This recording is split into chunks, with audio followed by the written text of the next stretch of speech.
समोसे लेने जा रहे नाबालिग का अपहरण कर लिया गया। डाकघर के 2 कर्मचारियों पर अपहरण का आरोप लगाया गया है, जबकि दोनों ने नाबालिग पर पेट्रोल चोरी का आरोप लगाया। पुलिस ने आधे घंटे में नाबालिग को दस्तयाब भी कर लिया है। मनोहर पुलिस स्थित डाकघर से नाबालिग को दस्तयाब किया गया। पुलिस ने 2 आरोपियों को गिरफ्तार किया। दोनों आरोपी डाकघर के बताए जा रहे हैं, जो कि कर्मचारी हैं। मनोहरपुर में अमन कॉलोनी का ये पूरा मामला है। जब डाक घर के दोनों कर्मचारियों को जब गिरफ्तार किया गया तो उन्होंने कहा कि जिस बच्चे को हमने पकड़ा वो दरअसल समोसा चुराकर भाग रहा था। चोरी का इल्जाम लगाया गया। हालांकि उस बच्चे को जिसका किडनैप किया गया है उसको पुलिस ने दस्तयाब किया गया है। हालांकि उस समय की जब पुलिस उस पूरे मामले की तफ्तीश कर रही थी, पूरे मामले से जब पर्दा उठाया गया उस समय की तस्वीरें आप देखिए। लोगों का जमावड़ा भी वहां पर लग चुका है। डाकघर के 2 कर्मचारियों पर अपहरण का आरोप, और जब उनको पकड़ा गया तो बोला गया कि नाबालिग पर पेट्रोल चोरी का आरोप लगा। 2-3 लोग भाग करके आए थाने पर। उन लोगों ने बताया कि अमन कॉलोनी से एक बच्चे का कोई 2 कैंडिडेट्स ने अपहरण कर लिया है और उसको उठा करके ले गए। तुरंत प्रभाव से हम 5-7 टीम यहाँ से निकाली मोटरसाइकिलों पर और सरकारी वाहनों से, 112 से सरकारी वाहन से हमने आसपास उसको तलाश किया। करीब 15-20 मिनट में हमने उसको तलाश करके और पता चला कि वहाँ एक पोस्ट ऑफिस है 200 मीटर के दायरे में। वहाँ पर वो बच्चे को 2 कैंडिडेट ने डिटेन कर रखा था। एक का नाम इंद्रजीत यादव है और एक का नाम अभिषेक कुमार शर्मा है। और चलिए जोधपुर से बड़ी खबर आपको बता देते हैं। पश्चिम बंगाल के लिए अवैध बांग्लादेशियों का दूसरा खेप भी रवाना कर दिया गया है। कड़ी निगरानी के बीच दूसरा खेप रवाना किया गया है। 153 बांग्लादेशियों को पश्चिम बंगाल के लिए रवाना किया गया है। एयरफोर्स के एयरपोर्ट से सुरक्षा के साथ इनको रवाना किया गया, जिसमें 153 बांग्लादेशी हैं जिनको पश्चिम बंगाल के लिए रवाना किया गया। दूसरा जत्था बताया जा रहा है राजस्थान से जो रवाना हो रहा है। जयपुर और सीकर से सड़क मार्ग से ये अवैध बांग्लादेशी जोधपुर आ गए थे। कड़ी सुरक्षा के बीच एयरफोर्स के एयरपोर्ट से ये सभी प्रवेश इनको कराया गया है। पुलिस प्रशासन के वरिष्ठ अधिकारी मॉनिटरिंग लगातार कर रहे हैं। तो अवैधियों के ऊपर लगातार अभियान के तहत एक्शन जारी है और उसको लेकर अब दूसरा जत्था जोधपुर से रवाना कराया गया है। सड़क मार्ग के जरिए ये जोधपुर आ गए थे, लेकिन अब जिसमें दूसरा जत्था जिसमें 153 लोग हैं उनको एयरफोर्स के एयरपोर्ट से सुरक्षा के साथ कड़ी निगरानी के बीच इनको रवाना किया जा रहा है पश्चिम बंगाल के लिए।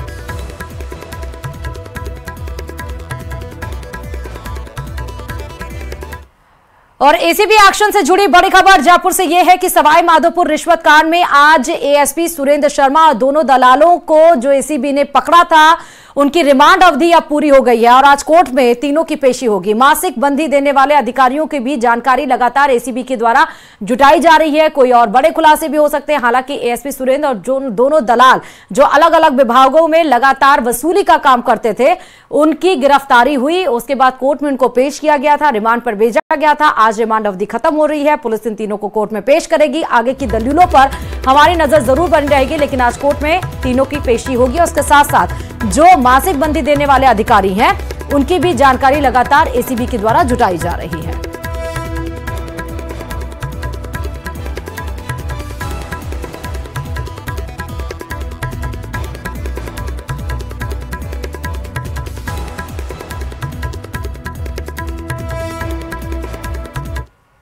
ऑपरेशन सिंदूर के बीच पीएम मोदी गुरुवार को पाकिस्तान से सटे बीकानेर पहुंचे।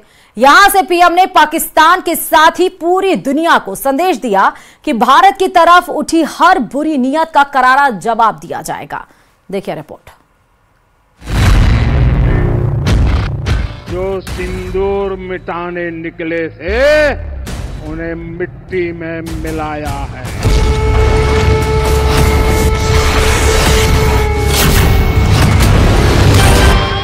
गुरुवार को बीकानेर पहुंचे पीएम मोदी अपनी चिर परिचित मुद्रा में नजर आए। दहशत की तिजारत करने वाले पाकिस्तान को अपनी हरकतों से बाज आने की चेतावनी देते, देशवासियों को आश्वस्त करते। और तीनों सेनाओं ने मिलकर ऐसा चक्रव्यूह रचा कि पाकिस्तान को घुटने टेकने के लिए मजबूर कर दिया।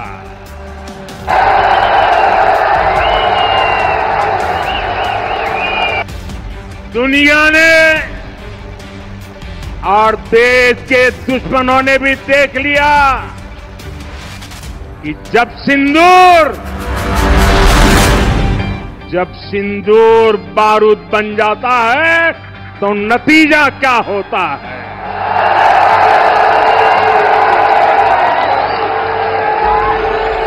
ऑपरेशन सिंदूर हुआ तो उसके बाद मेरी पहली जनसभा फिर यहां वीरभूमि राजस्थान की सीमा पर बीकानेर में आप सभी के बीच हो रही है।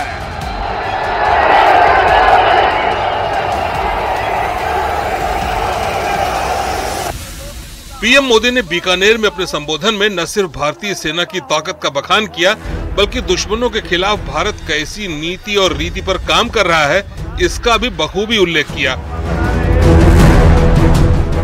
पहला, भारत पर आतंकी हमला हुआ तो करारा जवाब मिलेगा। दूसरा, एटम बम की गीदड़ बप्तियों से भारत डरने वाला नहीं है। और तीसरा, हम आतंक के आकाओं और आतंकी सरपरस्त सरकार को अलग अलग नहीं देखेंगे, उन्हें अलग अलग नहीं देखेंगे, उन्हें एक ही मानेंगे।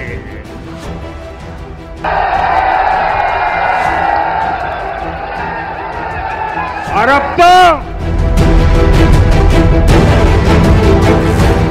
मोदी की नसों में लहू नहीं, गरम सिंदूर बह रहा है। यहां से कुछ ही दूर सीमा पार पाकिस्तान का रहीम यार खान एयरबेस है। पता नहीं आगे कब खुलेगा। आईसीयू में पड़ा है। पाकिस्तान के साथ न ट्रेड होगा न टॉक। अगर बात होगी तो सिर्फ पाकिस्तान के कब्जे वाले कश्मीर की पीओके की।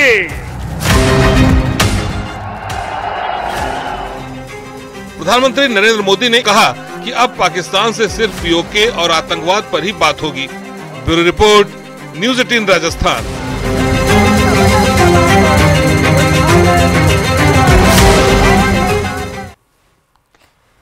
और चलिए खबरों में आगे बढ़ते हैं। बात जोधपुर से खबर की करते हैं, जहां बकरा मंडी क्षेत्र में एक बार फिर चाकूबाजी की घटना सामने आई। घटना में एक नाबालिग युवक घायल हो गया है। उधर घटना के बाद क्षेत्र में भारी आक्रोश फैल गया है। देर रात हुई इस घटना के बाद से क्षेत्रवासी खांडा फालसा थाना के सामने इकट्ठा हो गए। घायल नाबालिग की स्थिति खतरे से बाहर बताई जा रही है। घायल के मामा ने बताया कि बकरा मंडी के मदीना मस्जिद के पास उसके भांजे को कुछ नाबालिग युवकों के गिरोह ने घेर कर चाकूबाजी की। पुलिस ने इस मामले में कार्रवाई करते हुए 2 नाबालिग बच्चों को संरक्षण में भी लिया है।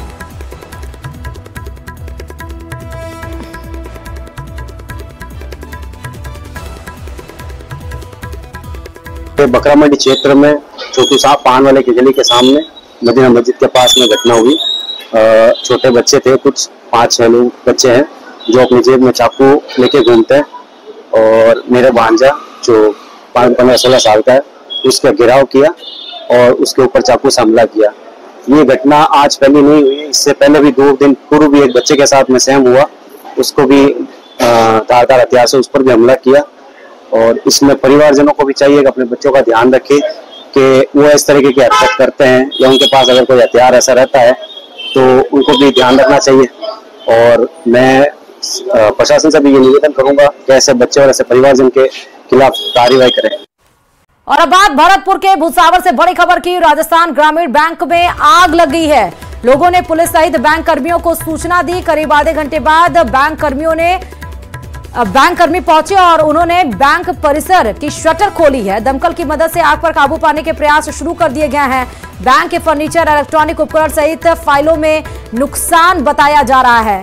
भुसावर थाना पुलिस की मौजूदगी में आग पर काबू पाने के प्रयास लगातार किए जा रहे हैं। कस्बा भुसावर के हिंडौन सड़क मार्ग की ये घटना है। राजस्थान ग्रामीण बैंक में आग की खबर। हालांकि ये आग तब लगी है जब बैंक का शटर डाउन था, यानी कोई कर्मचारी नहीं पहुंचा था, क्योंकि बैंक सुबह 10 या 11 बजे के आसपास खुलता है। लेकिन उससे निकलता हुआ धुआं जब लोगों को दिखाई पड़ा तो उन्होंने सूचित किया, बैंक कर्मचारी पहुंचे, लेकिन तब तक नुकसान बताया जा रहा है और हालांकि आग पर काबू पाने की कोशिश की जा रही है। उदयपुर में मोहनलाल सुखाड़िया विश्वविद्यालय के कॉमर्स कॉलेज से एक बेहद शर्मनाक मामला सामने आया। यहां एक एसोसिएट प्रोफेसर पर सीए फाउंडेशन परीक्षा के दौरान एक छात्र के साथ अशोभनीय व्यवहार करने का गंभीर आरोप लगा है। घटना से गुस्साए एबीवीपी के छात्रों ने जमकर हंगामा किया और जल्द कार्रवाई नहीं होने पर आरोपी प्रोफेसर को विश्वविद्यालय में नग्न कर घूमने की चेतावनी दे डाली। देखिए रिपोर्ट।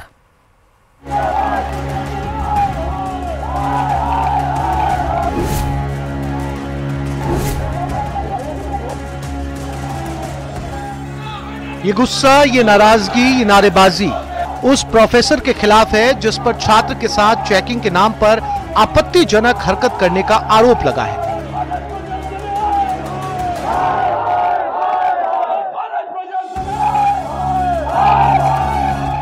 कल हमारे संज्ञान में, सभी छात्र नेताओं के संज्ञान में ये चीज़ आई थी कि हमारे कॉलेज का एक स्टूडेंट है, वो अपना एग्ज़ाम दे रहा था, तो फ्लाइंग स्क्वाड की तरफ से विनोद कुमार मीणा, जो फ्लाइंग स्क्वाड का हेड है, वो गए थे और उस बच्चे को उन्होंने ये पॉइंट आउट किया कि आपके पास कोई चिट है, और उसको निकाल के ले गए बाथरूम में और उसे पूरा नग्न कर दिया।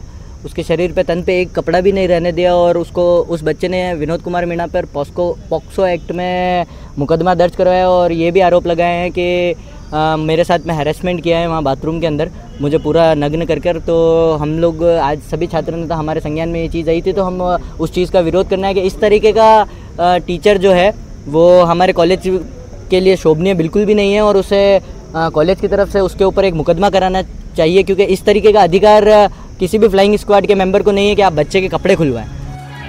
दरअसल ये पूरा मामला उदयपुर के मोहनलाल सुखाड़िया विश्वविद्यालय का है, जहां एक छात्र ने एसोसिएट प्रोफेसर विनोद मीणा पर आरोप लगाया कि परीक्षा के दौरान चेकिंग के बहाने प्रोफेसर विनोद मीणा ने उसे नग्न करने और उसके प्राइवेट पार्ट को छूने की कोशिश की।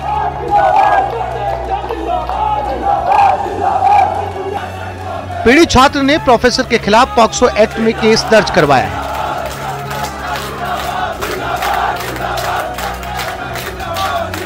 उधर जैसे इस बात की जानकारी एबीवीपी के छात्र नेताओं को लगी, वो आक्रोशित हो गए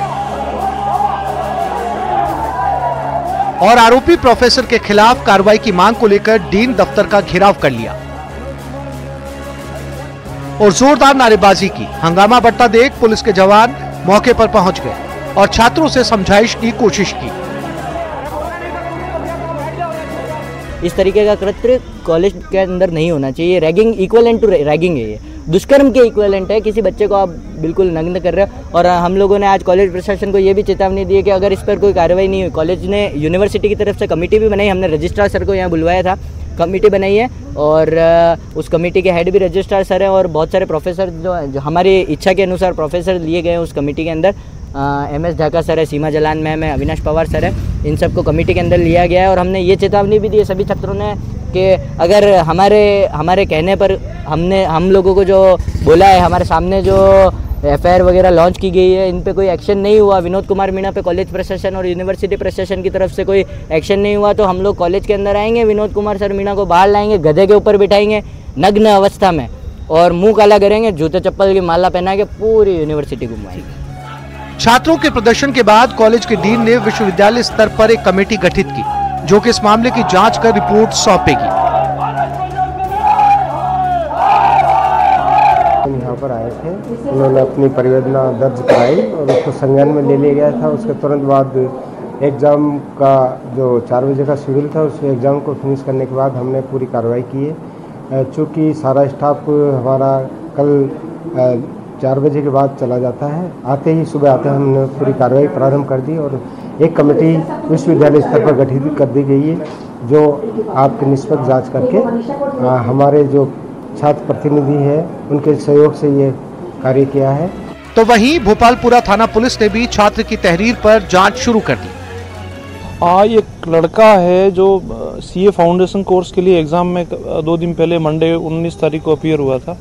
उसने कल एक शिकायत दी पुलिस थाना भोपालपुरा में कि उसके साथ कोई दुर्व्यवहार हुआ और फ्रिस्किंग के नाम पे उसके साथ छेड़छाड़ की गई, जो इन्विजिलेटर टीचर था उसने। उस पर भोपालपुरा थाने ने जांच प्रारंभ कर दी कल से। आज इसी संदर्भ में फिलहाल विश्वविद्यालय प्रशासन ने मामले की जांच के लिए कमेटी तो गठित कर दी, लेकिन छात्रों का गुस्सा अभी शांत नहीं हुआ है। न्यूज़ 18 के लिए उदयपुर से कमलेश दखनी की रिपोर्ट।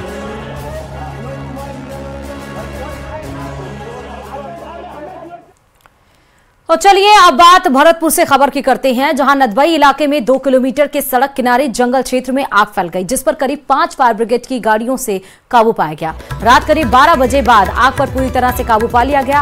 आग रात 9 बजे के बाद अंधियारी पुलिया से पिंगोरा रेलवे स्टेशन तक सड़क के सहारे करीब 2 किलोमीटर क्षेत्र से भी अधिक इलाके में लगी, जहां ईंधन और हरे पेड़ जलकर राख हो गए। फिलहाल अधिकारियों द्वारा नुकसान का आकलन किया जा रहा है। तो आग की तस्वीरें आपको दिखा रहे हैं। 2 किलोमीटर दूर तक ये आग फैली, क्योंकि जंगल था इसलिए आग फैलने में ज्यादा समय नहीं लगा। कई सारे पेड़ इसमें जलकर राख हो गए हैं।